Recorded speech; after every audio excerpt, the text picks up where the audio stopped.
1월 1일에 떡국 꼭 드세요. 저는 이제 편의점에서 그런 즉석 식품 이런 거 사서 먹는 거 좋아하는데요. 이제 지금 이제 철이니만큼 갔더니 이렇게 떡국이 나와 있더라고요. 떡국은 이제 그 의미를 보면은 검색을 해보면 떡국이 이제 이렇게 이제 타원형이긴 하지만 요 면적을 넓게 하기 위해서 타원으로 썰기는 하지만 이게 이제 동그라미를 원래 이제 썰었었나 봐요. 이 동그라미가 의미하는 거는 떡국의 떡이 의미하는 거는 예전에 돈이 엽전 모양이었잖아요. 그 엽전이 이제 그 돈의 형태가 그런 거니까 돈을 상징해요. 그래서 새해에 뭐 돈 많이 벌고 이제 부자 되고 이제 한 해 또 잘 살아가라. 또 건강하게 하기 위해서는 또 먹어야 되니까 이제 그것을 이제 먹는 것으로 이렇게 이제 표현을 하는 것인데 떡국떡은 괜찮죠. 왜냐하면은 쌀은 모든 체질에 맞다고 말씀을 드렸잖아요. 이제 저는 체질을 실천하고 있는 사람입니다. 11년 동안. 그래서 이거는 이제 텐더마인드 체질에도 맞고 터프마인드 체질에도 맞는 그 몇 개 안 되는 것 중에 이제 쌀이 포함되는데, 그래서 떡은 아무나 드셔도 되고요. 여기 보면 이렇게 이제 이렇게 스프가 들어있어요. 근데 스프는 조금 달라요. 네, 스프는 이제 이렇게 되어 있습니다. 그래서 스프는 한번 이제 체에 쳐서 먹어요. 체에 쳐서 먹는 스프가 제가 또 뭐가 있었더라? 예, 뭐 예를 들어서 스낵면도 스프를 체에 쳐서 먹고, 그다음에 뭐 짜파게티의 그 야채 스프는 이렇게 건더기로 되어 있는 거 있잖아요. 그거는 손으로 골라낼 수 있기 때문에 이제 손으로 골라내죠. 이제 여기 보면은 원재료명이 이렇게 나와 있어요. 근데 이제 이 중에서 제가 먹어도 되는 게 대부분이에요. 그런데 먹지 않아야 되는 거. 그러니까 저는 텐더 마인드 체질이거든요. 그러니까 여기 터프 마인드 재료가 좀 있는데, 물론 이제 소량이기 때문에 다 먹어도 되지만 이제 이렇게 보여드려야 되는 그런 이제 방송에서 한번 요거를 좀 이렇게 직접 제가 어떻게 그런 거를 하는지 좀 보여드리려고요. 이렇게 체에다 놓고 걸러요. 물론 이제 그 먹으면 안 되는 그 터프 양념 중에서 이렇게 미세한 가루일 때는 걸러지지 않으니까 그런 거는 할 수가 없죠. 그래서 이렇게 걸으면은 지금 여기 보시면은 걸러진 것 중에 뭐 파도 있고 계란 지단도 있고 이제 김이 있어요. 이 중에 제가 그 먹지 않는 터프 마인드 재료가 있는데, 요새는 이제 혼밥들을 많이 하시고 1인 가구가 워낙 많아서 뭐 이제 뭐 식당에서 단체 급식을 한다거나 이제 좀 다른 사람들 보는데 그거를 막 골라내는 모습을 보여주는 게 조금 부담스러울 때는 어쩔 수 없이 먹지만, 혼자서 먹을 때는 충분히 골라서 먹을 수 있잖아요. 그래서 하루에 한 끼라도 이렇게 가려 먹기 실천을 할 수 있을 것 같기는 해요. 이 중에서 제가 안 먹는 게 이제 있는데, 이거를 손으로 일일이 골라내는 게 이제 귀찮고 번거로울 때는 그냥 이거를 다 먹지 않고 요것만 체에 걸러진 것만 요 이제 이 즉석 그 식품 용기에다 넣어가지고 물 넣고, 얘는 이제 전자레인지에 2분 돌리게 되어 있는 그런 식품이거든요. 그렇게 해서 먹습니다. 떡국 꼭 드십시오. 이렇게 전통 음식 이렇게 챙겨 먹는 게 별거 아닌 것 같지만 이것이 이제 어떤 의미냐면은 나를 존중하는 행위예요. 그러니까 내가 나를 존중하지 않는데 다른 사람을 존중하기는 쉽지 않죠. 그리고 나를 존중한다는 거는 내 자신을 사랑한다는 거니까, 나를 사랑할 수 없는 사람이 다른 사람을 사랑하기는 어렵죠. 그리고 이제 1월 1일에 이제 이렇게 오히려 이거를 좀 해보는 게 좋겠다고 생각한 거는, 이제 동아시아는 이제 음력 문화가 있기는 한데, 일본 같은 경우에도 이제 메이지 유신을 기점으로 해서 아마 음력을 안 쓸 거예요. 그래서 우리처럼 음력 설날을 세지 않아요. 음력설을 세는 나라가 이제 몇 군데 있죠. 그런데 현대 문명에서는 모든 게 양력 기준이고, 오늘처럼 뭐 연말일 때 오히려 연말의 기분이 훨씬 나지, 그 구정 때는 좀 덜하잖아요. 그러니까 이 신년에 그러니까 양력으로 치는 신년에 이런 이제 그 설채비 뭐 해맞이도 하시고 또 이제 그 말일에 또 해가 저무는 거 보는 것도 좀 하시고 그러면 좋을 것 같아요. 어이, 이 동그라미가 돈을 상징해서 요걸 먹는다고? 그러면 동그란 건 요것만 있는 건 아니죠. 자, 동그란 건 이제 이런 것도 있습니다. 이제 저도 굉장히 좋아하고 저희 반려견도 굉장히 좋아하는 이제 단팥 팥호빵이에요. 오늘 좀 조용하고 이제 좀 오늘 좀 단출한데 저희 이제 반려견을 좀 누가 좀 이제 봐주시기로 해가지고 며칠 제가 휴가를 좀 받았습니다. 저희 반려견도 굉장히 좋아하는 요 이제 식품이에요. 요것도 동그라니까 뭐 요것도 설에 드셔도 좋겠죠?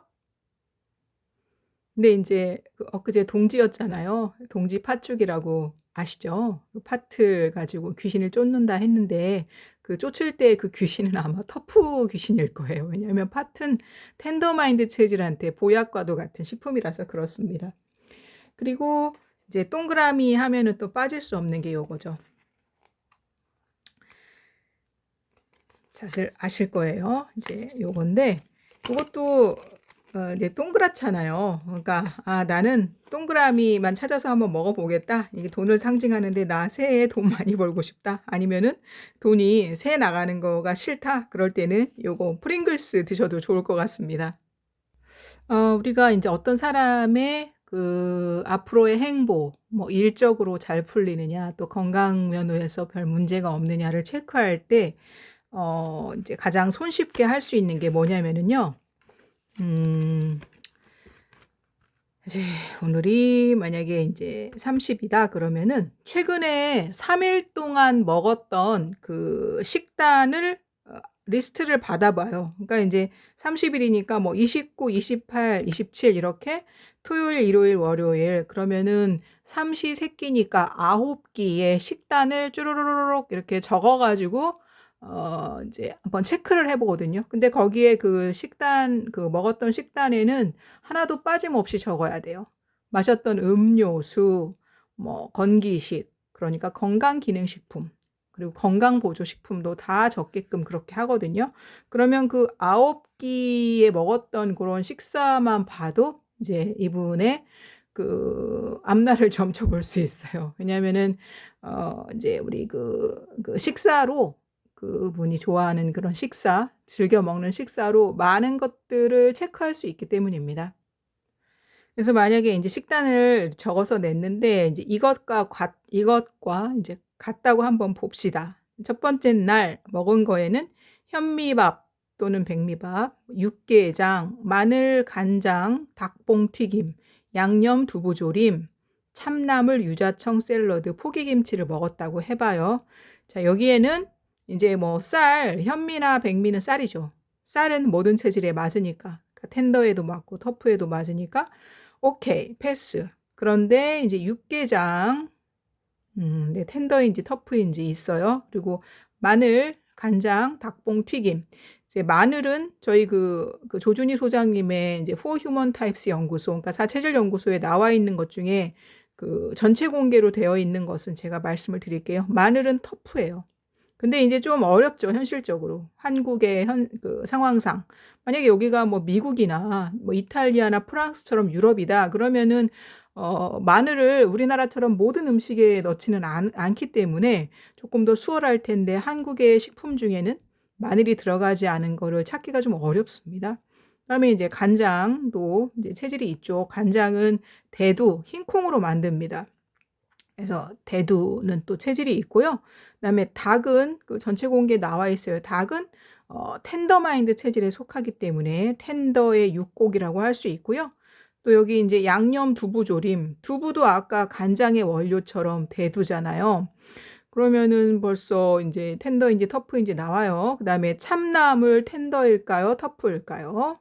있습니다. 체질이. 그건 이제 요거는 일부 공개로 되어 있어서 저작권 보호를 위해서 말씀드릴 수 없고 유자 유자두 체질이 있고요. 그다음에 샐러드는 보통 야채를 이제 많이 섞어 놓는데 우리가 무슨 이렇게 뭐 닭이라든지 육류라든지 이런 것들은 더 잘 가려 먹어야 될 것 같다고 생각하지만 오히려 이런 채소나 곡류가 훨씬 더 가려 먹지 않으면 위험할 수가 있기 때문에 채소도 잘 가려 먹어야 되고요.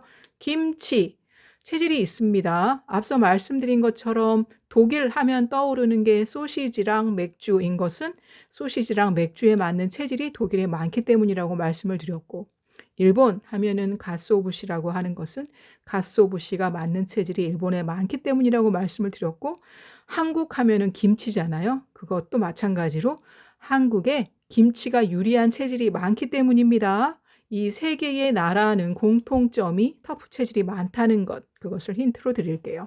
자, 그럼 이제 9개의 끼니를 합쳐야 3일치인데 여기 지금 보면은 하나, 둘, 셋, 4개가 있으니까 또 이제 천천히 살펴보기로 합시다.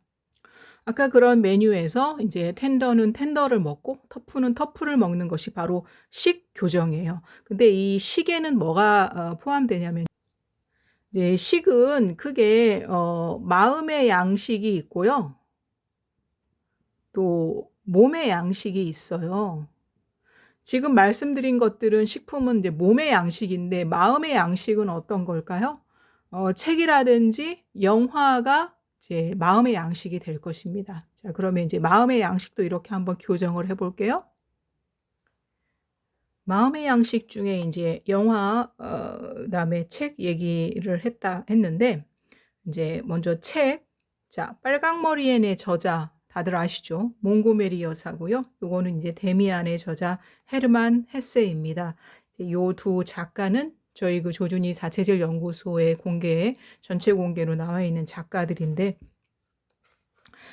이분들은 텐더마인드 체질에 해당하는 분들이에요. 그러면은 마음의 양식도 이제 기왕이면은 텐더 작가가 쓴 책을 읽는 것이 그 식교정이라고 할 수 있고, 터프는 터프마인드 저자가 지은 책을 읽는 것이 식교정이라고 할 수 있습니다. 물론 이제 몽고메리 여사라든지 헤르만 헤세는 소설가예요. 물론 이제 또 그 뭐 헤르만 헤세 같은 경우에는 또 위대한 사상가라고 불리우기도 하는데, 소설가에는 사실 아니면 만화가에는 사실 이제 터프마인드 체질이 많기는 합니다. 이야기를 지어내는 것에 굉장히 능하기 때문이에요. 그에 반해서 텐더마인드 체질은 이제 그 진실을 규명하고 있는 것을 실제의 것들을 밝히는 것, 다큐멘터리라고 할 수 있겠죠. 그런 것에 굉장히 능하긴 하지만 뭐 소설가에 그렇다고 다 터프마인드 체질만 있는 건 아니거든요. 텐더마인드 작가의 책을 읽는 것이 또 식교정이라고 할 수 있습니다. 텐더 작가 하면은 빼놓을 수 없는 것이 바로 이제 한강 씨예요. 한강 씨는 이제 전 세계적인 작가가 되었죠. 근데 이제 여기서 주의할 것은 이제 우리나라 작가의 책은 외국인이 번역을 해서 전 세계로 알리는 것이고, 또 외국의 작가는 한국어로 또 번역을 해서 한국에 알리는 것인데, 그 번역가의 체질도 굉장히 중요해요. 원래 작가가 이렇게 텐더일 때는 번역가도 같은 텐더일 때 그 오류가 굉장히 적어요. 왜냐면 텐더마인드는 텐더마인드끼리 성격이 비슷하고 사고방식이 이제 비슷해서 그렇고요. 또 터프마인드는 터프마인드끼리 생각이나 사고방식이 비슷해서 그렇습니다. 저는 이제 식교정을 위해서 이제 마음의 양식과 몸의 양식 중에서 이제 몸의 양식은 11년 동안 실천을 해왔고, 마음의 양식인 경우에 책은 제가 이제 좀 눈을 좀 보호해야 되겠다 싶더라고요. 이 눈을 가지고 그 노후까지 할머니가 될 때까지 계속 써야 되는데 눈이 좀 굉장히 약해지고 있다는 게 느껴져 가지고 귀로 듣는 강의나 이제 귀로 듣는 그런 오디오북을 선택하고 있는데, 오디오북은 아무래도 그 흐름상 흥미가 떨어질 때가 있어 가지고 이제 유튜브를 많이 듣게 되더라고요. 근데 이제 유튜브의 경우에 이런 이제 문학책을 가지고 해 주는 유튜브, 또 철학을 가지고 해 주는 유튜브 요런 거를 좀 듣게 되었습니다. 이제 그러다가 아무래도 제가 이제 좀 더 끌리는 요새 그런 유튜브, 특히 이제 철학을 논하는 그런 유튜버들을 꼽는다고 하면은 이제 고미숙 선생님, 고미숙 씨가 떠오르고요. 그다음에 또 인제 공자에 대해서 이야기하는, 인제 공자의 체질은 제가 정확하게는 모르지만 공자에 대해서 이야기하는 이제 아는 변호사라는 그런 유튜브가 있는데, 이제 거기에서 그렇게 이제 말로 설명해 주는 그런 것들을 좀 듣고 있었고, 그다음에 뭐 2시간 철학이라는 또 유튜브가 있는데 거기에서 그 텐더 철학자들이 나오는 코너를 듣고 이제 있었습니다. 물론 이제 2025년 을사년에 제가 주력한 것은 좀 터프에 관련된 그런 분야였어요. 터프에 관련된 거 바로 사주명리, 사주팔자에 관련된 그런 공부를 이제 유료 강의를 선택해서 강의를 들었었고, 그다음에 주식 투자에 관련된 그런 강의도 좀 꾸준히 한 1년 정도는 들어야 되겠다고 싶어서 사주팔자 명리학 강의 한 1년, 그다음에 그 주식 투자에 관련된 거 이제 1년 그렇게 목표로 해가지고 지금 이제 듣고 있어요. 그런데 터프에 관련된 그런 학문이라고 하더라도 진행하는 유튜브는, 그러니까 유튜브의 진행자는 텐더마인드 체질로 추정되는 분의 그런 강의를 듣고 있습니다. 왜냐면은 이렇게 텐더에 관련된 책이라든지 유튜브를 들을 때는 오히려 좀 이해가 좀 잘 되고 이렇게 진도도 술술 잘 나가지만, 텐더인데 터프가 진행하는 그런 유튜브를 볼 때는 조금 그 흐름이 막히거나 그다음에 진도가 이렇게 쫙쫙쫙쫙 나간다는 느낌은 들지 않을 때가 있어서 그렇습니다.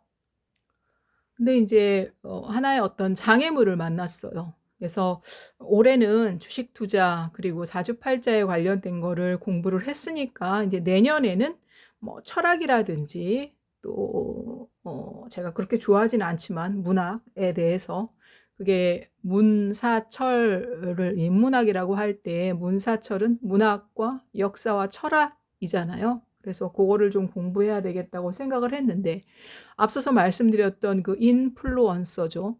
아는 변호사라든지 또 이제 고미숙 선생님이라든지 또 다른 여러분들이 있을 텐데, 문제는 돈이 많이 든다는 거예요. 이제 요새는 종교의 인기가 많이 떨어졌잖아요. 그러니까 우리가 뭔가를 공부하기 위해서도 그런 데를 찾죠.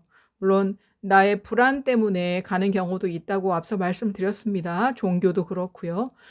그런데 이렇게 그 불안을 내가 감소시키기 위해서 거기에 이제 비용을 투자해서 그게 아깝지 않다, 기회비용으로서 충분하다고 할 때는 괜찮은데, 만약에 고미숙 선생님이 진행하는 그런 그 종합 프로그램도 보면은 1년에 거의 뭐 한 몇백만 원 하는 것 같고요. 그다음에 그 아는 변호사가 진행하는 그런 프로그램도 보니까 돈이 꽤 많이 들어요. 그리고 중요한 거는 아무래도 이게 인제 뭐 상술이 꼭 나쁜 건 아니지만 마케팅이랑 연결이 안 될 수가 없죠. 그래서 돈을 좀 많이 들여야 되기 때문에 그게 많이 부담스럽더라고요. 그래서 좀 그렇게 좀 돈이 좀 적게 들면서도 그런 공부를 할 수 있는 데를 찾아내는 것도 되게 중요한 것 같아요.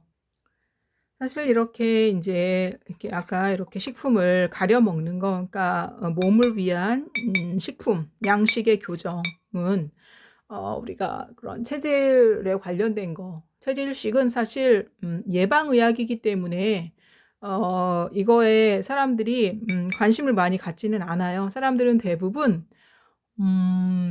내가 적은 노력을 투자해서 많은 효과를 보고 싶어 하거든요. 그러니까 어떻게 보면은 굉장히 욕심인 거죠. 그러니까 욕심 때문에 내가 그냥 한 큐에 처리하고 한 큐에 효과를 보고 싶은 거예요. 내가 스스로 막 공부해 가지고 어렵게 얻어내는 것보다 그냥 내가 그 아는 변호사 강의를 한번 들으면 사람이 내가 변할 것 같고, 고미수 선생님이 진행하는 그런 프로에 등록만 하면 내가 완전히 성장할 것 같은 그런 착각을 하거든요. 그러니까 그래서 자꾸만 이런 것들이 무슨 어떤 교주한테 신도들이 몰리는 것처럼 그렇게 팬덤이 형성되는 것 같은 그런 문화가 요새 유행하는 것 같은데, 그런다고 해서 자신이 변하진 않죠. 내가 스스로 한 걸음 한 걸음 실천하는 것만이 이제 내 것이 되는데요. 왜 이렇게 이 체질식 하는 것은 사람들이 귀를 기울이지 않나 봤더니 이게 쉽게 되는 일이 아닌 거거든요. 그러니까 쉬운 것만 찾는 거예요. 이렇게 뭐 한 끼, 두 끼, 세 끼 계속 뭐 10 년, 20년 쌓여야 그것이 결국에는 이게 효과로 돌아오는데 그런 거엔 관심이 없어. 그냥 빨리빨리. 그리고 내가 어떤 사람한테 등록만 하면은 내가 그냥 완전히 다른 사람으로 변모할 수 있는 것처럼. 그러니까 어떤 그 모든 게 이제 종교화되는 것 같아요. 어떤 교주한테 맹신하는 그런 문화처럼 그렇게 변해가고 있다는 것이 조금 안타까워요. 아무리 뭐 아는 변호사 그 공자에 가입을 하고 고미숙 선생님 강좌에 등록을 한다고 해서 내가 바로 변하는 건 아니거든요. 결국에는 내 스스로 해내는 것이 이제 문제인데 이렇게 한 끼 한 끼 가려 먹는 거가 오히려 저는 길게 봤을 때는 돈을 버는 거라고 생각하거든요. 그런데 왜 이게 이제 어렵나 봤더니 지난번에도 쇼닥터에 대해서 말씀을 드렸는데 아침 방송을 틀어보면은 매 그냥 의사들이 나와 가지고 건강에 대해서 이야기를 하다가 종국에는 건강기능식품이나 건강보조식품 홍보로 끝나요. 그래서 많은 방송들이 보통은 출연자한테 출연료를 주는데 반대로 의사가 출연할 때는 의사가 돈을 내고 그 방송에 출연하는 경우가 예전에는 많았다고 해요. 지금은 잘 모르겠지만. 그 뒷 배경에는 건강기능식품 회사에서 그거를 이제 스폰해 주기 때문이래요.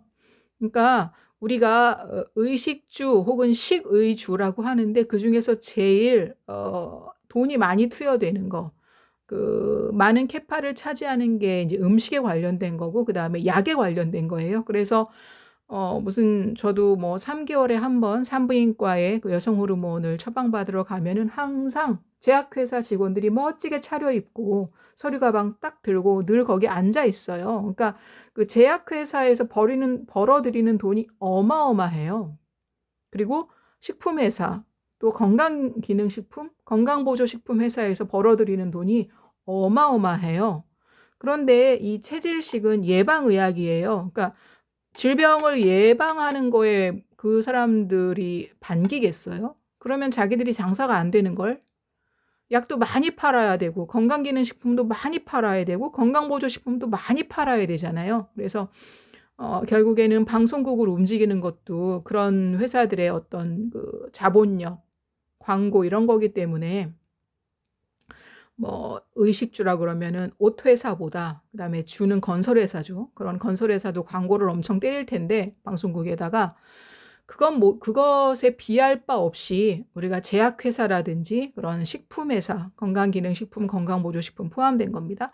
거기에 그 자본력은 어마어마해서 우리는 결국 돈에 계속 휘둘리는 것 같아요. 그런 그래서 그런 방송들에서 그런 쇼닥터를 많이 출연시키지 않을 수가 없는 거라는 생각이 들더라고요. 아까 인제 말씀을 드렸지만 이제 고민숙 선생님이라든지 그다음에 아는 변호사 그분도 이혼 경력이 있으시잖아요. 근데 인제 한 분은 자기가 어떤 공동체를 만들어 가지고 인제 그런 그 공부하는 그런 단체를 만들어서 계속 활동을 하는 것이고 인제 한 분은 이혼 전문 변호사라고는 인제 얘기하지 않지만 아무튼 이혼에 관련돼 가지고 이혼을 이슈로 계속 인제 유튜브를 하시고 굉장히 팬덤이 많은 어마어마한 구독자를 가진 그런 이혼 변호사인데 "이혼을 빨리 해라." 그러니까 이혼은 신속하게 하고 그다음에 인제 결혼은 신중하게 하라고 할 때 거기에 달리는 댓글 중에서 가장 힘들어하는 댓글이 뭐냐면 경제력이 없기 때문에 경제적으로 힘들기 때문에 그렇게 당신이 말한 것처럼 이혼을 쉽게 결정할 수가 없다 그러면은 이제 아는 변호사 그 진행자가 굉장히 면박을 주거든요.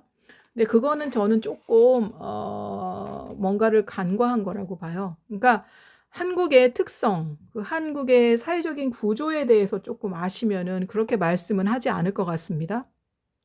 한국은 서양이랑 다르게 엄연한 터프 마인드 국가예요. 터프 국가고요. 그다음에 독일도 터프 국가고 일본도 터프 국가지만 거기는 선진국이에요. 우리보다 훨씬. 그러니까 사회적인 인프라라든지 그런 것들이 굉장히 잘 되어 있는데 한국은 그런 면에서는 좀 아직은 잘 이렇게 좀 잘 아직은 보완이 되질 않았어요. 그래서 예를 들어 가지고 뭐 노인의 자살률도 굉장히 높고 노인 빈곤율도 1 위고 그리고 무엇보다도 남자 여자 임금 격차가 굉장히 커요. 그러니까 예를 들어서 똑같은 출발선에서 출발을 해도 여성의 임금이 남성에 비해서 60%대밖에 안 되거든요.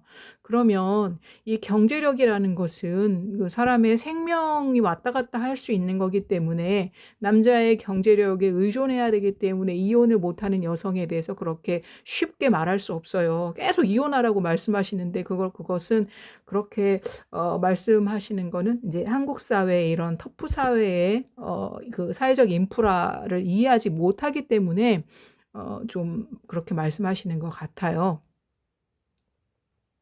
그리고 한국의 특성상 한국은 20살 이전에 그냥 인생이 다 결정이 돼 버리잖아요. 수능 한 번 잘못 보면 인생이 나락으로 떨어지고요. 수능 한 번 잘 보면은 앞으로의 인생이 쫙 펼쳐진단 말이에요. 그러면은 인제 우리나라에서 그 엘리트들은 평생을 어떻게 보면은 어떤 그 자격증을 따는 거나 마찬가지죠. 잘 살 수 있는 면허를 취득하는 거나 마찬가지인데 외국은 그렇지 않잖아요. 제가 앞전에도 그 넷플릭스의 유명한 드라마 소년의 시간에서도 말씀드린 것처럼 선진국들은 무슨 배관공이나 의사나 그 연봉이 크게 차이가 없어요. 그리고 인제 사회적인 어떤 포지션도 우리나라만큼 그렇게 차이가 있지 않은데 우리나라는 굉장히 그런 서열이나 계급 의식이 강해 가지고 배관공이랑 의사라고 하면은 사람들이 겉으로는 표현 아니지만 속으로는 다 그런 계급을 나눠서 판단한단 말이에요. 그러니까 인제 우리가 먼 눈에는 뭐만 보이고 자기 입장에서만 인제 생각을 하기 때문에 우리나라에서 최고의 그런 권력을 갖고 있는 엘리트의 그런 직업군들, 의사나 변호사들 특히 터프마인드 체질의 그런 직종이 많은데요. 그런 직종에서 봤을 때 그분들이 하는 이혼과 일반 서민들이 인제 이혼해서 겪는 그런 여성들의 고통은 비교할 수 없다고 생각해요. 그리고 터프 체질들의 인제 특징이 앞서 말씀드린 것처럼 이제 완고하다는 뜻이고 보수적이란 뜻이에요. 그리고 텐더 마인드는 반대로 뭐 인제 유연하다는 뜻이고 인제 좀 더 진보적이라는 뜻인데 보수적이라는 것이 그렇잖아요. 인제 이혼했다는 사람들의 그런 꼬리표 그런 주홍 글씨를 이제 박아 버려 가지고 사회적인 편견을 가지고 그 사람들을 어떻게 보면 차별할 때도 많기 때문에 그런 차별들을 몸소 겪어내야 되기 때문에 그게 이렇게 쉬운 일이 아니어 가지고 "이혼 빨리 해."라고 말하는 것이 저는 그래도 한 번 더 생각을 하시고 그렇게 말씀하시는 게 좋을 것 같아요. 그리고 인제 앞서 말씀드린 그 두 분은 두 분 다 이제 이혼하셨는데 이혼의 공식이 있습니다. 이 사체질론에서는. 이혼한 커플들 대부분은 이렇게 반대 체질이에요. 한쪽이 텐더면 한쪽은 터프 마인드 체질입니다. 그리고 그 비율이 한 80% 이고요. 나머지 20%는 인품의 차이가 너무 많이 날 때도 같이 살 수가 없거든요. 그래서 그 나머지 퍼센티지는 이제 인품의 격차가 굉장히 많은 것이고요. 그러면 또 인제 이혼은 반대 체질이 만나는 경우가 많은데 왜 반대 체질을 만나느냐? 그중에 많은 또 이유가 그들의 부모님이 반대 체질일 경우가 많아요. 그러니까 부모님이 반대 체질이면은 자녀도 그 궁합을 반대 체질 만남의 궁합을 대물림하는 경우가 대부분입니다. 그래서 말씀드린 그 두 분 한 분은 자녀가 없고 인제 한 분은 자녀가 인제 3분 있는 걸로 아는데 이혼으로 그냥 모든 게 깔끔하게 끝나는 것은 아니에요. 그리고 게다가 인제 아이가 있는 분은 계속 남편과 소송 중이라는 얘기를 들었거든요. 그러면은 이렇게 반대 체질 인연일 때 인제 이혼을 하는 경우가 많은데 또 이혼도 부모가 이혼했을 경우에 자녀가 이혼한다는 그런 또 우리나라 보면은 통계가 많습니다. 그래서 이 자녀의 그런 그 이혼을 예방하거나 자녀가 그렇게 반대 체질 궁합을 만나지 않게 하기 위해서는 일단은 본인의 체질을 알아야 하고, 그다음에 본인이 만났던 배우자의 체질을 알아야 하고, 또 본인의 부모님의 체질이 어떤지 알아야 하고, 또 배우자의 체질이 어땠는지 알아야 해요. 그러면은 내 배우자도 부모님이 반대 체질이었을 확률이 높고요. 나도 부모님이 반대 체질이었을 확률이 높고요. 그래서 나도 반대 체질 인연을 만나서 이혼을 했고, 그러면은 내 자녀한테 그 대물림을 예방하면은 내 대에서 운명이 봉합되는 거예요. 그래서 그런 노력이 좀 필요합니다. 그러지 않으면은 이게 대물림이 뭐 3대까지 내려가거든요. 그러기가 이제 쉽기 때문에 제일 중요한 거는 지금 해야 될 일은 뭐 자녀를 위해서라기보다는 그냥 어떤 부모의 의무이자 도리라고 생각해요. 내가 내 체질을 알아야 이제 또 그런 자녀한테 올 것들을 좀 안 좋은 거는 미리 막아줄 수 있고요. 그리고 체질은 누누이 말씀드리지만 혈액형처럼 유전되고 부모님 중에 한쪽으로부터 물려받습니다. 여기 여담인데요. 제가 이제 전에 어떤 영상에서 이제 장례식장 갈 때 공동 장례식장 말씀드리는 거예요. 그냥 가정집에서 하는 그 1인 장례식장 말고, 그럴 때 벽사 주머니 만들기에서 제가 이 팥이랑 그다음에 이제 고춧가루 이렇게 조그맣게 해가지고 그 주머니에다가 종교를 나타내는 어떤 뭐 성물, 반지라든지 목걸이라든지, 그리고 이제 저 같은 경우에는 저희 들레가 이제 사람 나이로 치면은 100살까지 무병장수했기 때문에 저희 들레가 몸에 지니고 있었던 반지, 그런 거를 가지고 이제 가면은 좋겠다라고 이제 말씀을 드렸는데, 여기 보면은 지금 앞서 말씀드린 그 두 여성분이 좀 이렇게 존경하고 따르는 분이 우리 그 4대 성인 중에 속하는 분들이에요. 4대 성인도 여기 체질이 있습니다. 그 4대 성인 중에서 우리가 그 추계 시대라고 그래서 BC 이제 한 BC 5세기, BC 이제 뭐 기원전 1000년에서 그 500년 그 사이에 위대한 성인들이 나와서 우리의 그 문명을 굉장히 진보시켰거든요. 그때 나왔던 동양에서는 예를 들어서 뭐 붓다가 있겠죠. 석가모니 부처를 말하는 거고요. 그 다음에 또 공자가 있어요. 그 앞서 말씀드린 그 고미숙 선생님이라든지 아는 변호사, 이지훈 변호사도 예를 들어서 이제 공자를 굉장히 중요시하죠. 그리고 특히 고미숙 선생님 같은 경우에는 뭐 붓다라든지, 그분은 이제 워낙 이제 그런 쪽을 계속 공부하셨고 또 이제 대학에서 박사학위까지 받으신 분이니까요. 그런 공부를 계속 하고 계시죠. 그래서 동양에서는 뭐 붓다라든지 공자라든지 노자라든지 또 장자라든지 그런 분들 공부하는 게 의미가 있다. 그다음에 몸을 위해서는 뭐 동의보감을 공부하는 게 의미가 있다. 그리고 특히 주역을 공부하는 게 의미가 있다고 하죠. 주역은 여러분 다 아시는 것처럼 지금으로부터 꽤 오래됐어요. 이제 BC 뭐 1000년이니까 지금 뭐 한 3000년 전에 나왔던 그런 이론이죠. 근데 그 주역에 그 공자도 같이 참여했다는 거 아시죠? 그래서 공자는 매번 주역 점을 쳤대요. 그 주역이 이제 그런 음양의 원리를 가지고 미래를 내다보는 거잖아요. 주역하면 떠오르는 게 뭐 64궤, 그 다음에 여기 이제 이 막대기를 효라고 하는데 64궤 곱하기 6효 그러면 아마 384효가 나올 거예요. 그거에 대해서 그 책을 묶는 가죽끈이 달아 없어질 정도로 그 책을 많이 봤대요, 공자는. 그래서 주역점을 많이 쳤다는 거. 그 다음에 4대 성인에 이제 그 두 분이 들어가잖아요. 붓다, 공자. 그리고 이제 이 서양에서는 또 소크라테스, 그리고 이제 예수가 이렇게 들어가는데요. 예수는 물론 이제 그분들보다는 좀 나중에 태어나신 분이죠. 다 체질이 있어요. 근데 중요한 것은요. 아까 이제 번역 말씀을 드렸는데 이제 텐더 작가거든요. 한강 씨는 이 텐더 작가의 책을 텐더 번역가가 번역하는 게 중요하다고 했어요. 그래야 이 책이 내용이 훼손되지 않아요. 오류가 적어요. 그런 것처럼 예를 들어서 공자라든지 붓다라든지 소크라테스나 예수도 그 다음 세대에서 그분들의 이제 이론을 계승할 때 같은 체질이 계승했을 때 왜곡이 적어요.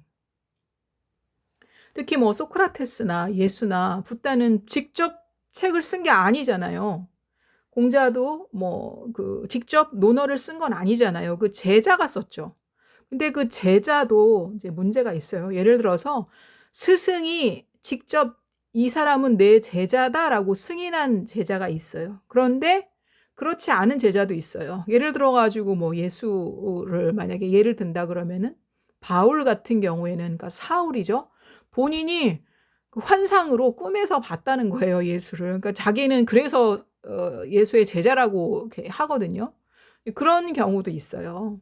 그리고 만약에 인제 예수가 만약에 체질이 있을 거 아니에요, 예수도. 우리는 일단 기본적으로 종교랑 과학을 분리해서 봐야 합니다. 아주 극단적인 기독교주의자분들이 인제 많아 가지고 그게 좀 우려되는데, 일단은 종교랑 과학을 분리해서 봤을 때 예수도 어떤 사람의 아들로 태어났을 거 아니에요. 그러면 예수도 체질이 있을 텐데, 기왕이면 예수가 자기 제자도 본인과 같은 체질일 때 자기의 이론이 왜곡되지 않고 이렇게 전수됩니다. 그것은 붓다도 마찬가지고 소크라테스도 마찬가지예요. 소크라테스는 유명한 이제 제자가 있죠. 플라톤. 또 플라톤의 제자는 이제 아리스토텔레스, 이렇게요.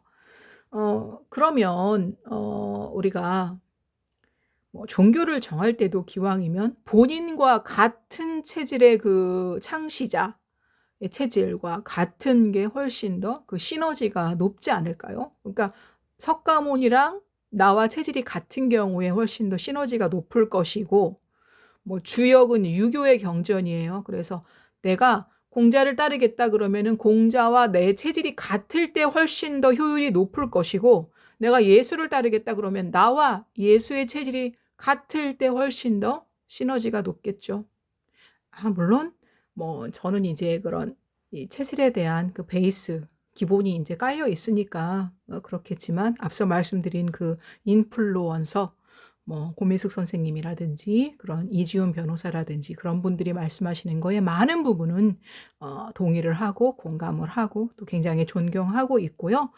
이제 이혼을 신속하게 하라는 거에 인제 그 반감을 갖는 것이 아니라 어떤 대안을 마련해 주고 그런 이야기를 하라는 것이고요. 근데 돈 때문에 이혼을 못 하는 경우가 가장 안타깝고, 한국에서는 그렇게 그 경단녀라든지 여성한테 굉장히 후하게 그런 일거리가 있는 나라가 아니잖아요. 뭐 막 풀타임으로 일을 할 수 없는 여성들도 많겠죠, 아이들 양육 때문에. 그런데 그렇게 적은 시간을 자기가 원하는 일을 했을 때 그런 선진국처럼 보수가 그 적합하게 그렇게 보장되는 나라가 아니잖아요. 그래서 그런 부분들이 굉장히 힘든 게 있다는 거죠. 그럼에도 불구하고 절대로 같이 살 수 없는 경우에는 단호하게 이혼을 해야 되겠죠. 그런데 그때는 그러면 훨씬 더 돈이 많은 분들은 상관이 없는데, 저는 이 체질식이 서민한테 훨씬 더 필요하다고 생각하는 것이, 이것은 당장은 돈이 되지 않지만 이거는 굉장히 훌륭한 예방의학이어서 서민들일수록 질병을 예방하는 거에 이제 나중에는 그것이 큰 돈이 되거든요. 병원비만 안 들여도 큰 돈이 되는 것이고, 내가 아프면 결국엔 또 다른 사람한테 이제 희생을 요구해야 돼요. 다른 사람들이 나 때문에 희생하는 건 내가 또 큰 그러니까 선한 카르마를 쌓는 것은 아니기 때문에, 이렇게든 또 돈을 아끼는 것이 되든 더 이렇게 좀 서민들일수록 인제 더 체질식을 하는 것이, 그것이 돈 버는 것이다. 아프지 않은 것이 돈 버는 것이다. 그러니까 돈을 적게 벌더라도 저는 돈을 적게 벌되 덜 쓰게 돼요, 이 체질식을 하게 되면. 그래서 그런 어떤 대안을 말씀을 하시고 이혼을 신속하게 하라고, 여기는 미국이나 유럽이 아니기 때문에 한국의 특수한 상황이 있기 때문에 그런 말씀을 드리는 것입니다. 자, 인제 그 첫 번째 식 교정에 대한 이야기는 이제 끝났고요. 다음은 색 교정에 관련된 말씀을 드려 볼게요. 제가 그 아는 변호사 인제 그 유튜브를 보다 보니까 사주에 관련된 그 유튜브도 2개인가 꼭지가 있더라고요. 그래서 "사주를 믿으세요?" 뭐 이런 내용이 있었고, 또 하나는 이지훈 변호사님이 사주를 1 년에 한 번씩 보러 갔대요. 이제 그분이 30 대에 이제 이혼을 했는데 그때부터 사주를 보러 갔대요. 아무래도 이혼을 할 때 이제 많은 불안한 심리가 있기 때문에, 제가 이제 불안한 경우에 그렇게 사주 보러 가거나 점 보러 가거나 뭐 심리 상담이든 정신 분석이든 종교든 더 많이 찾게 된다고 했잖아요. 그래서 그때부터 1 년에 한 번 정도 사주를 보러 가신대요. 근데 거기에서 사주에 관이 없다고 말씀하셨대요. 그러면 이제 관이 없다는 게 어떤 건지 한번 이야기를 해 볼게요. 자, 이제 뭐 1 년에 한 번씩 사주를 보러 가면은, 만약에 그게 한 10만 원만 돼도 뭐 10 번, 10년 가면은 이제 100만 원이니까 그냥 본인이 스스로 사주를 공부하는 것도 저는 괜찮을 것 같아요. 자, 제가 엊그제 인제 보여 드렸던 그 썸네일에 나왔던 명식인데, 이거는 2025년 12월 25 일에 태어난 사람의 명식이고요. 사주 명식을 적을 때는 이렇게 사주, 연주, 월주, 일주, 시주를 적을 때 이렇게 일본의 그 일본어 쓸 때처럼 이렇게 오른쪽에서부터 세로로 이렇게 적습니다. 그러니까 2025년 을사년 12월 무자월 25 일은 무진일이 되는 겁니다. 네, 시는 이제 이렇게 공백으로 뒀습니다.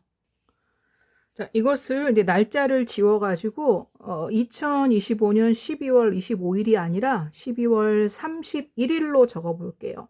왜 2025년 12월 31 일로 적냐면은요, 이제 1월 1 일에는 사실 조금 조심해야 될 것들이 있어요. 우리가 인제 그 마음가짐이 굉장히 중요하기 때문에 1월 1 일은 쪼끔 더 경건하게 보내는 것이 좋은데, 불교에서도 마찬가지고 개신교에서도 마찬가지고 그다음에 인제 가톨릭에서도 마찬가지인데, 그런 삿된 길이라고 그래요. 삿된 길, 그러니까 사도라고 하는데요. 그런 거에 빠지지 말라고 해요. 그런 거에는 첫 번째로 꼽는 게 이렇게 사주 보러 가고 점 보러 가고 이런 것도 포함이 되거든요. 근데 인제 이게 또 그렇게 사주를 그렇게 좀 왜곡시키게끔, 사주의 이미지를 안 좋게끔 풀이하시는 분들이 많아요. 인제 이게 상술이랑 결탁되고, 또 인제 이게 이론이 너무 중구난방이어 가지고, 뭐 여기 가면 이렇게 말한 것도 맞는 것 같고, 저기 가면 저렇게 말한 것도 맞는 것 같고, 코에 걸면 코걸이, 귀에 걸면 귀걸이, 이런 식으로 하는 분들이 많아서 그 사주팔자 보는 것 자체의 그 질이 사실 많이 떨어지고 있어요. 그러면 훨씬 더 이게 사술로 빠지게 되고 삿된 길로 빠지게 되기 때문에, 그런 불교나 개신교나 가톨릭에서 말하듯이 그런 거를 멀리하라고 하는 말이 좀 이해가 됩니다. 물론 그런데 정도를 걷는 그런 사주팔자 명리학자들도 많거든요. 그럼에도 불구하고 1월 1 일에는 그런 거 보러 보지 않는 것이 좋겠더라고요, 제가 봐도. 그래서 정초라고 하죠. 우리가 보통 1월 1 일부터 한 1월 15일 정월 대보름까지는 원래 보시던 분들도 그런 사주팔자 보시거나 점집에 안 가시면 좋겠어요, 제가 보기에도. 그리고 아까 말씀드린 것처럼 1월 1 일에는 꼭 떡국 드시고요. 그다음에 막 청소하고 정리할 거 있으면 12월 31 일까지 끝내시고, 1월 1 일은 그냥 경건하게 맛있는 거 많이 드시고 떡국 드시고, 우리가 뭐 장수한다 하면 떠오르는 그런 식품들이 있잖아요. 전통 식품들, 뭐 인제 면이 길어서 장수를 말하는 거거든요. 그러면은 뭐 당면은 고구마로 만드는 거니까 텐더 식품이겠네요. 그래서 당면도 많이 드시고, 잡채죠. 그다음에 또 국수, 길잖아요. 네, 장수를 상징하는 거니까 국수는 밀가루로 만드는데, 밀가루는 텐더에도 맞고 터프에도 맞으니까 터프 체질도 많이 드셔도 되니까 그런 거 드시면서 경건하게 이렇게 보내시면 좋겠습니다. 그래서 아직은 연말이니까 연말에 인제 요런 콘셉트의 그 콘텐츠를 가지고 보여 드리는 거예요. 2025년 12월 31 일에 태어나면 이제 요런 명식을 가져요. 을사년, 무자월, 갑술일이 되는 거죠. 근데 앞서 말씀드린 것처럼 이렇게 이제 3주 6자만 갖고 있으면 요 두 글자를 모르는 거니까 그래도 한 70~80%는 맞출 수 있는 거죠. 이거 70~80%는 정보를 알 수 있는 거죠. 라고 이야기를 이제 물어본다고 하면 대부분의 사주 명리가들은 아마 이제 마케팅에 연관되고 돈에 관련된 거라서 저는 그렇게 보는 것도 있는 것 같은데 볼 수 있다고 이야기해요. 그러나 이제 정통으로 제가 이제 봤던 그 유튜버 분은 이제 뭐 다 저는 또 텐더마인드 체질의 유튜브이긴 한데 그분은 이렇게 시를 모를 경우에는 70~80%를 알 수 있는 게 아니라 20%밖에 모를 수도 있다고 얘기해요. 그래서 기왕이면 이 사주팔자를 다 아는 것이 정확한 분석에 도움이 되지 요 3주만 가지고 푸는 것은 정확도가 20%로 확 떨어진다.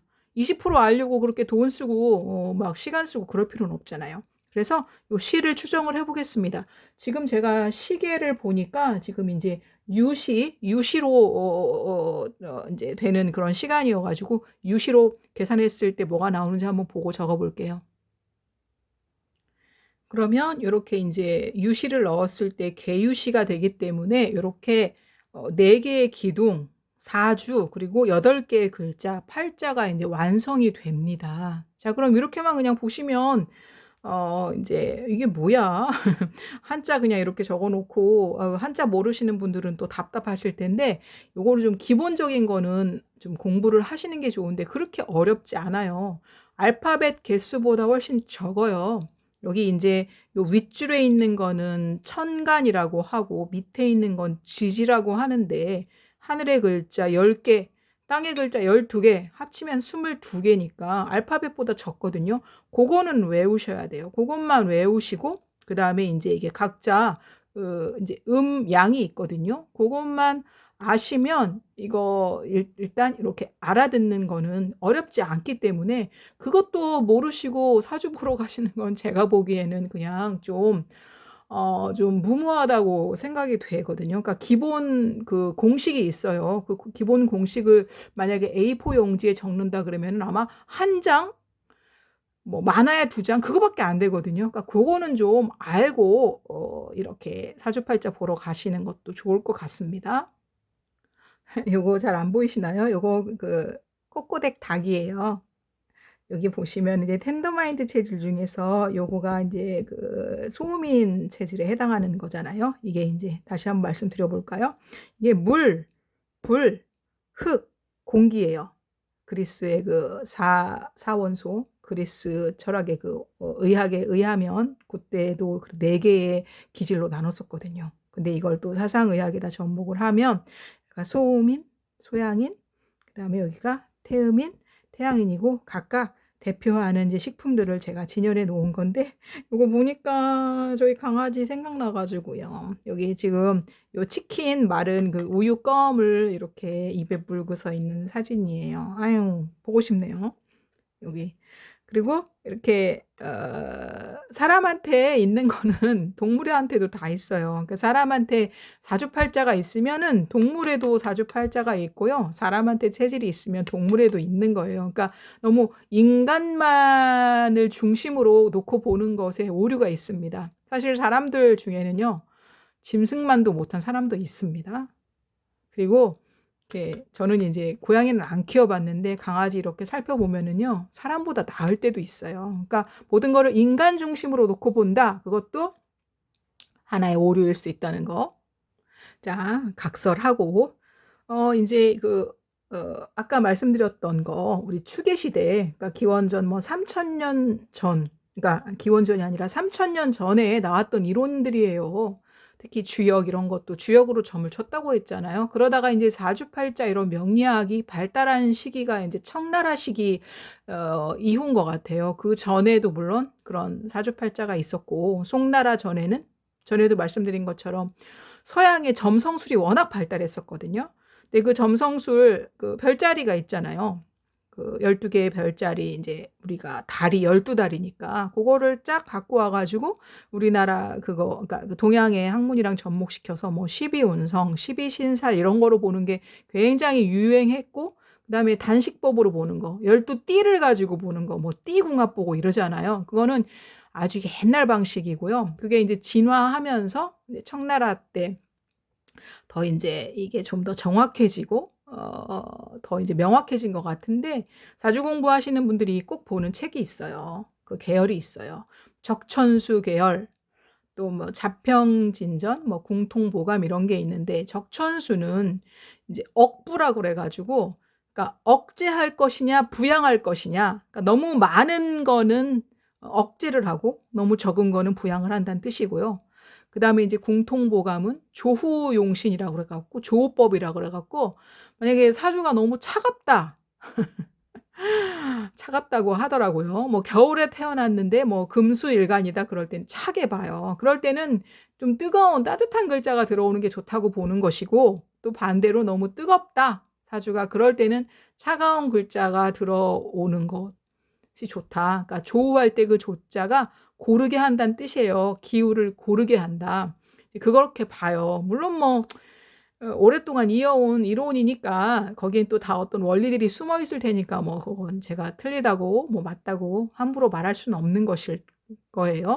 그리고 이제 자평진전이 또 굉장히 이제 유명하죠. 자평진전은 뭐 격국이라든지 또 이제 그런 월령 그 월지에서 나오는 용신 이런 거를 보는 것인데 이게 아까 예를 들어서 소크라테스의 이론을 소크라테스와 같은 체질이 물려받는 게 왜곡이 적다고 했죠. 근데 적천수를 그다음에 또 계속 인제 이어받았을 거 아니에요. 이제 본인들이 제자라고 생각을 하면서. 그래서 뭐 적천수에다 이렇게 각주를 달아요. 그래서 적천수 천미를 써요. 그럼 적천수를 쓴 원래 저자가 있을 거 아니에요. 원래 그러니까 그 원조가 있을 거 아니에요. 근데 적천수 천미를 또 만약에 임철초라는 사람이 썼다 그러면은 이게 이 내용이 고스란히 왜곡 없이 이어질지 어쩔지는 우리가 모르는 거잖아요. 근데 만약에 같은 텐더 체질이다 아니면 같은 터프 체질이다 그 둘이 스승과 제자가 그러면은 왜곡이 좀 덜할 거예요. 아까 한강 작가랑 번역가의 체질이 같으면 왜곡이 적다고 말한 것처럼. 또 그런 것처럼 뭐 궁통보감도 그럴 것이고 또 자평진전도 마찬가지인데 자평진전도 원래 썼던 저자가 있거든요. 근데 그거를 계속 자기 본인들이 제자라고 이제 스스로 자칭을 하면서 계속 이어받고 또 새로운 책을 써요. 그래서 자평진전 뭐 평주라든지 거기에다 이제 자평진전에다가 각주 그러니까 주석을 붙인 거죠. 그러면 그런 거를 쓸 때 이제 왜곡이 일어날 수가 있어요. 만약에 체질이 다를 때 제가 보기에 뭐 예수라든지 소크라테스라든지 붓다도 마찬가지일 거예요. 제자가 그거를 받아 썼다고 했는데 똑같이 받아 쓸 수도 있지만 이 만약에 사고방식이 정반대인 체질이 쓸 경우에는 왜곡이 일어날 수 있는데 예를 들어 가지고 이제 저는 자평진전의 원리가 훨씬 더 이제 맞다고 생각을 해서 자평진전을 가지고 영상을 계속 찍어 오시는 유튜브, 사주 유튜브의 이제 내용을 조금 더 신뢰하게 되었는데 자평진전을 그 뒤이어서 쓴 분 중에 유명한 분이 심효첨? 네, 맞아요. 심효첨 선생. 그분이 이제 그거를 쓴 거를 지금 후대의 인들은 굉장히 그 어떤 교과서처럼 보거든요. 근데 또 그거를 가지고 또 다른 분이 이어받아 썼는데 이제 설하고 선생이라는 분이에요. 설하고 선생이 쓴 이제 또 자평진전이 있는데 거기에서 조금 원래의 그 심효첨 선생이 쓴 거를 조금 다르게 해석해서 쓴 부분이 있나 봐요. 그것 때문에 조금 이렇게 좀 오해가 생기고 그걸로 인해서 계파가 자평진전이어도 계파가 막 나뉘어진 거예요. 그러니까 우리가 개신교에 계파가 많잖아요. 그런 것처럼. 그래서 어떤 게 원래의 그 자평진전을 덜 왜곡한 책인지를 찾아내는 거. 그러니까 번역을 할 때 이상한 번역들도 많아요. 그래서 한강 씨의 책을 번역할 때는 한강 씨와 같은 체질의 번역가가 번역하는 게 중요한 것처럼 원래의 그 텍스트를 교과서 원래의 그 원전을 누가 이어받아서 쓰느냐는 굉장히 중요해요. 그래서 거기에서 왜곡이 많이 일어난다고 하는데 원래 이제 그 자평진전의 취지를 살려서 하는 유튜브의 저는 내용을 가지고 오늘 말씀을 드리겠습니다. 우리가 이제 하늘은 둥글다고 표현하거든요. 그래서 그리고 땅은 네모나다고 표시를 해요.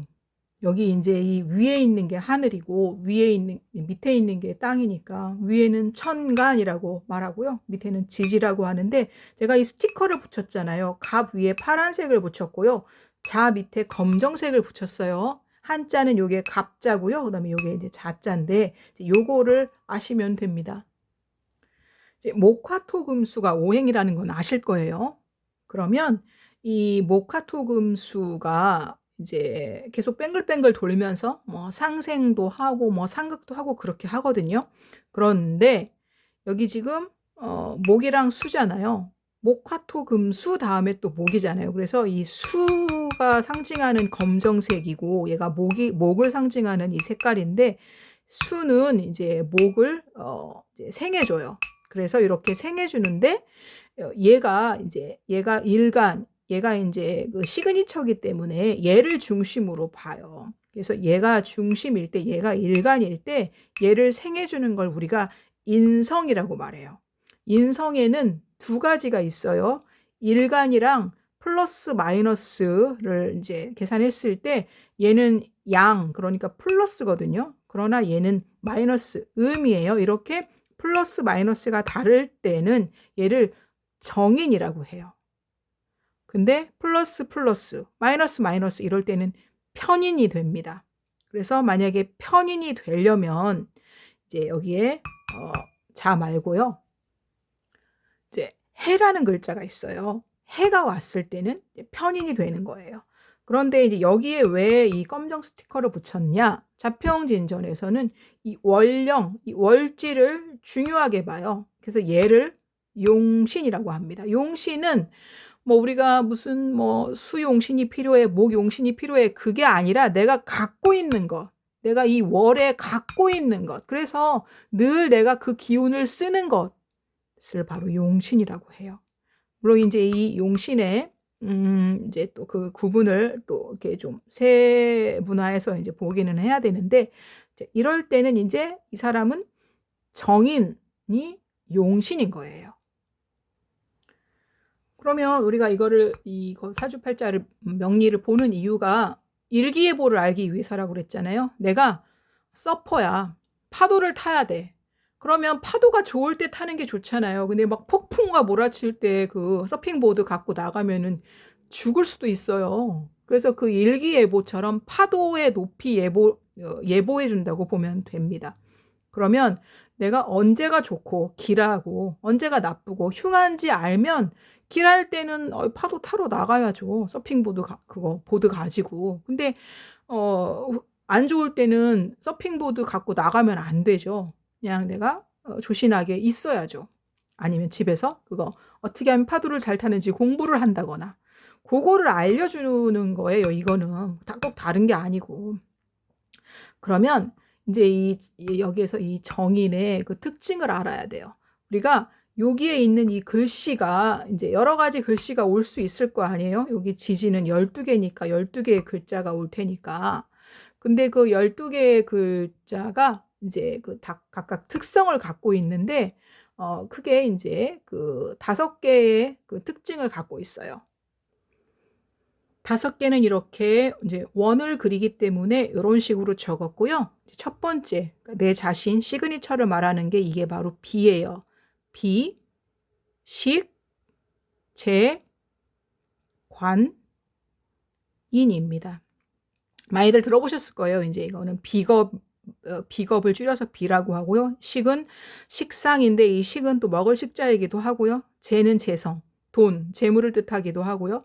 관, 아까 그 이지훈 변호사가 뭐 사주 보러 갔더니 내 사주에 관이 없다고 할 때 그 관입니다. 관성, 관은 진짜 말 그대로 어떤 직장운, 조직에 들어갈 운이라든지, 어떤 명예, 그리고 이제 여자한테는 남편을 말하는 겁니다. 그 다음에 이제 아까 여기가 이제 인이라고 그랬죠. 요 인은 이제 인성을 말하는 것이고요. 이제 요게 그 생극재화의 그림을 그려볼게요. 인은 나를 생해줘요. 그러니까 나를 낳아줘요. 그러니까 얘는 어머니가 되는 것이고요. 내가 낳는 것은 식이에요. 그래서 이게 여자한테는 자녀가 됩니다. 자식. 그다음에 이제 열심히 일을 하면은 돈을 벌고요. 그다음에 그러다가 이제 명예를 얻기도 하고요.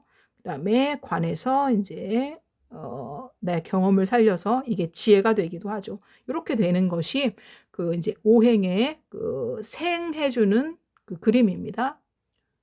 그러면 이제 10개의 글자인 거예요. 비랑 겁이고 식과 상이니까 그런 식으로 두 글자잖아요. 그런데 여기에는 길신이 있고 흉신이 있어요. 일단 흉신을 먼저 적어볼게요. 개수가 적으니까. 자, 아까 비가 비겁이라고 그랬어요. 비겁. 겁은 흉신이에요. 식상이라고 하는데요. 상이 흉신입니다. 재성, 그 다음에 여기는 관성인데요. 여기는 이제 관살이라고 하는데 이 살이 흉신입니다. 요 인성은 이제 둘 다 길신으로 봅니다. 그럼 여기에 나와 있는 요 자는 이제 요 인성에 속하는 거예요. 그러면 인성은 길신이기 때문에 얘를 보호해 줘야 돼요.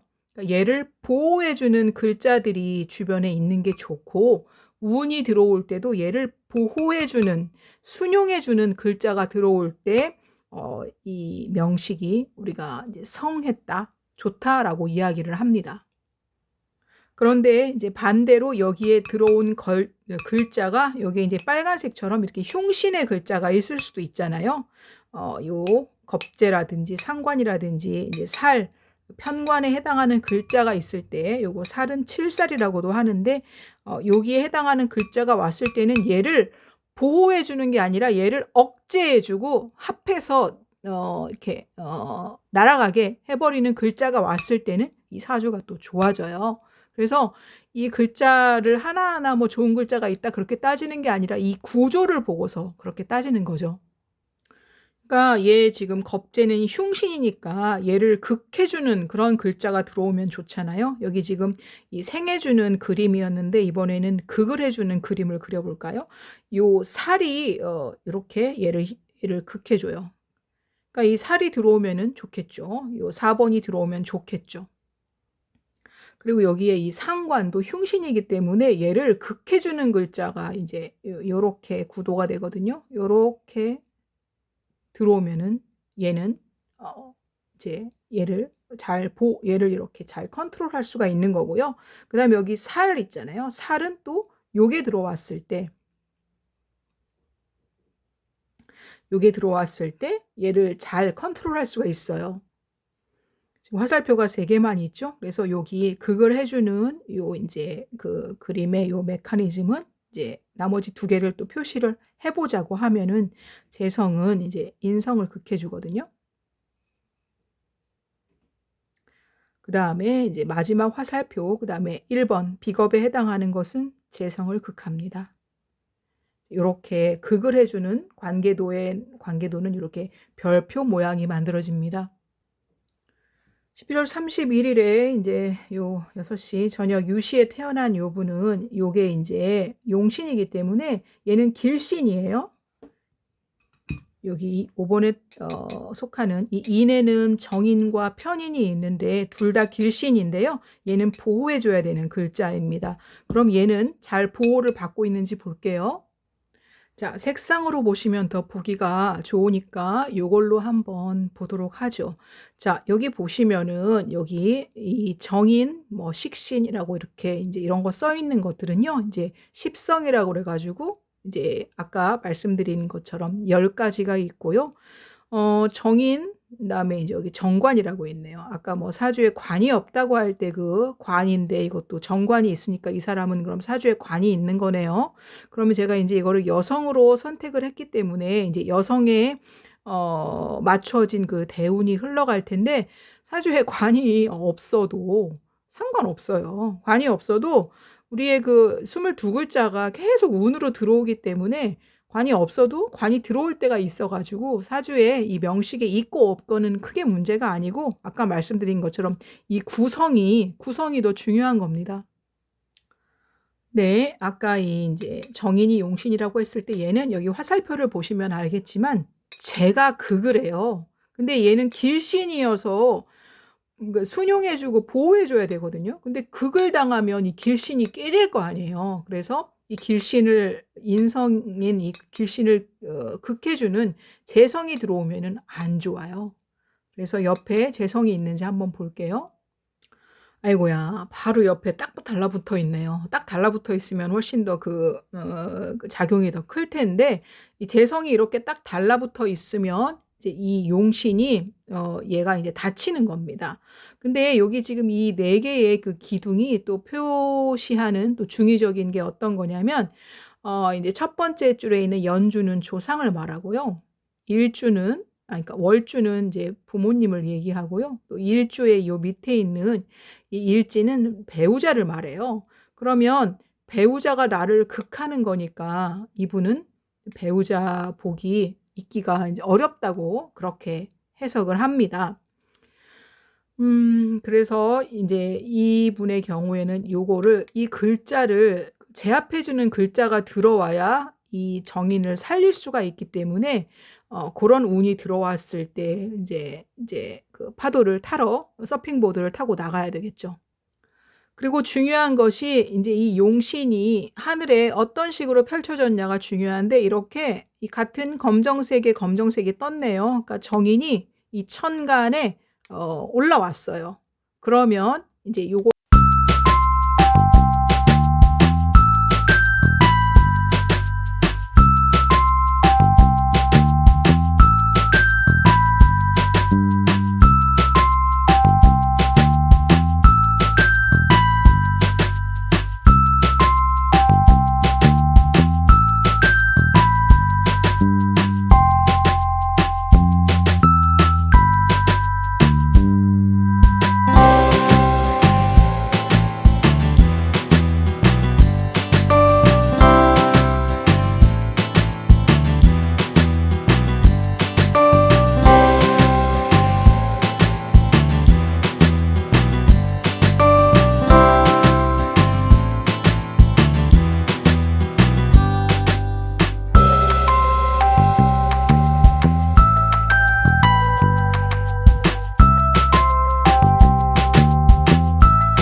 글자가 없어 가지고 얘는 계속 병한테 이렇게 다치게 되겠네요.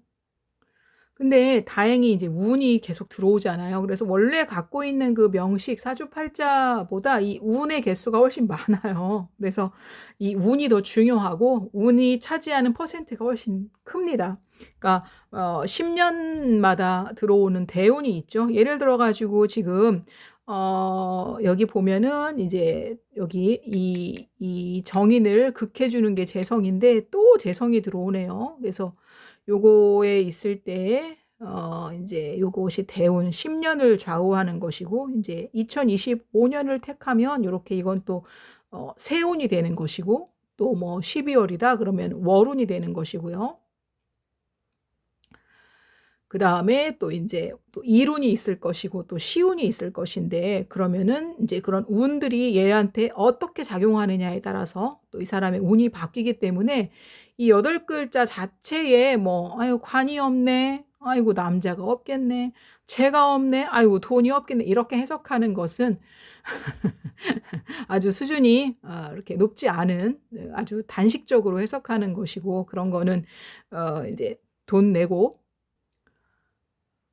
이렇게 원래 갖고 있는 그 사주팔자 말고 들어오는 그 운들 그러니까 대운 10 년마다 들어오는 대운, 1 년마다 들어오는 세운, 월운, 일운 또 2시간 내에 한 번씩 시가 바뀌잖아요. 그 시운. 그러면은 운의 영향이 훨씬 큰 거예요.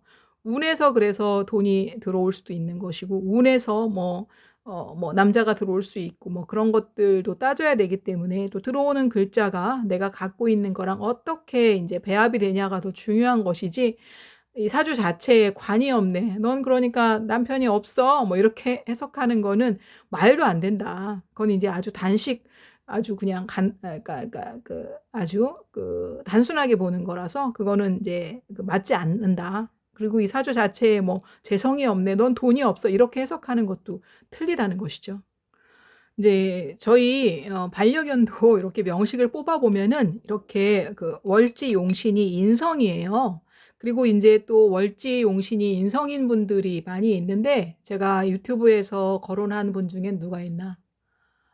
매불쇼 진행하시는 최욱 진행자 있잖아요. 그분은 네 본인의 생일을 유튜브에 얘기했기 때문에 인터넷에 나온 생일과 일치해요. 그래서 고걸로 보는 게 인제 틀리지 않고 정확한데 그분도 월지 용신이 인성이더라고요. 근데 인성이 용신일 경우에는 굉장히 유리한 게 많아요. 왜냐하면은 여기에 방해가 되는 글자가 굉장히 적어요. 그리고 인제 용신의 경우에는 쪼끔 옛날 사주 보는 방식에서 좀 금기시했으면 좋겠다고 하는 게 뭐 그런 조후용신, 억부용신, 신강신약 따지는 거 그런 거인데 예를 들어서 신약일 때도 이렇게 인성이 있으면 굉장히 좋기 때문에 인성은 여러모로 쪼끔 이렇게 쓸모가 많게끔 작용을 해요. 그래서 인성이 들어오는 경우에는 쪼끔 더 이렇게 유리한 경우로 많이 보더라고요. 그러니까 지금 요 2025 12월 31일 6 시에 태어난 요 분은 이제 배우자가 참 본인을 힘들게 하는데 지금 제가 노란 스티커를 붙였잖아요. 요거는 이제 토극수라 그래 가지고 이제 고렇게 제어하는 그런 글자이기도 하지만 제어한다고 꼭 나쁜 건 아니라고 말씀드렸어요. 그게 아니라 인성이 재성 때문에 닫히기 때문에 이 용신이 닫히기 때문에 인제 그런 것이고 여기가 궁이 배우자 궁이어 가지고 인제 요런 거를 알면 쪼끔 더 인제 잘 이렇게 좀 컨트롤할 수가 있겠죠. 네 요런 거는 그다음 문제예요. 왜냐하면 얘네들은 아무래도 인제 생체 정보라고 할 수는 없어요. 혈액형이라든지 체질은 생체 정보거든요. 그러니까 생체 정보를 이제 저는 지금 3,650일 더하기 365일 더하기 지금 한 또 며칠 지났거든요. 고렇게 10년 이상을 하신 다음에 아직은 이걸 통계 정보라고 할 수밖에 없잖아요. 제가 쪼끔 더 신뢰가 간다는 유튜브 하시는 분도 궁합에 대해서 이걸로 가지고 얘기하는데 사실은 궁합은 제가 보기에는 이 체질로 분석하는 게 훨씬 더 정확해요. 그리고 얘는 생체 정보라는 거. 유전되는 것이고 혈액형처럼 부모님 중에 한쪽으로부터 물려받기 때문에 그런 것이고요. 이제 이거는 그래서 좀 나중에 좀 하셨으면 좋겠어요. 생체 정보를 먼저 다루시고요. 그러니까 너무 쉽게 가는 길 요행을 바라고 뭐 쉽게 다른 사람이 만나면 나를 그냥 다 그냥 나를 성장시켜 주고 내 운을 좋게 시켜 주겠다는 그런 것은 사실 욕심이거든요. 그런 욕심을 쪼끔 비우시면 훨씬 더 마음이 편안하실 것 같아요. 불안하니까 또 사주팔자 보러 가고 점 보러 가고 뭐 그러는 거잖아요. 그리고 종교 중에서도 요새는 쪼끔 극단적이고 그다음에 인제 막 돈만을 바라고 쪼끔 뭐 사이비 쪽으로 흘러가는 그런 경우도 많기 때문에 내가 불안이 좀 적어야 그런 거에 노출이 좀 덜 되는데 어 지루한 실천만이 우리를 자유케 한다고 제가 인제 글에서도 썼는데 이거 한 끼 이렇게 가려 먹는 거가 별거 아닌 것 같지만 이게 인제 계속 쌓이면 많은 것들이 내 주변이 좀 변화하거든요. 그래서 제가 아까 뭐 동그란 거 1월 1 일에 드세요 할 때 그냥 우스갯소리로 이거 말씀을 드렸지만 사실 저는 이거는 반품해야 돼요. 제가 이거 인제 급하게 사느라고 원재료명을 읽지를 않았는데 저한테 맞지 않는 그런 재료가 들어 있거든요. 그럴 때는 사실 귀찮잖아요. 반품하러 가면 눈치도 보이고. 그런데도 이제 그렇게 하는 게 그 체질 실천에서는 이제 어떤 그 수행법의 하나예요. 물론 저는 조금 좀 마음이 여리고 좀 소심해 가지고 이거 반품하러 가지 않을 것 같아요. 그냥 조금 몇 개 먹고서 영 안 되겠으면 마음이 불편하면 그냥 폐기할 것 같기는 한데, 그렇게 이제 가려 먹는 것, 내 생체 정보에 맞게 텐더는 텐더를 먹고 터프는 터프를 먹고, 텐더는 텐더 책이나 텐더 철학을 접하고 터프는 터프 책이나 터프 철학을 접하고, 텐더는 텐더 배우나 텐더 감독이 나오는 영화를 보고, 터프는 또 그렇게 그런 식의 영화를 보고 하는 것들이 어떤 수행법에 오히려 훨씬 더 효과가 있는 것이라는 거를 말씀을 드리고 싶습니다. 네, 그러면 1월 1일에 떡국떡 꼭 드시고요. 새해 복 많이 받으시고 2026년에도 건강하시고 하시는 모든 일들 잘 되시기를 바랍니다. 네, 그러면 오늘은 여기까지 하도록 할게요. 안녕히 계세요.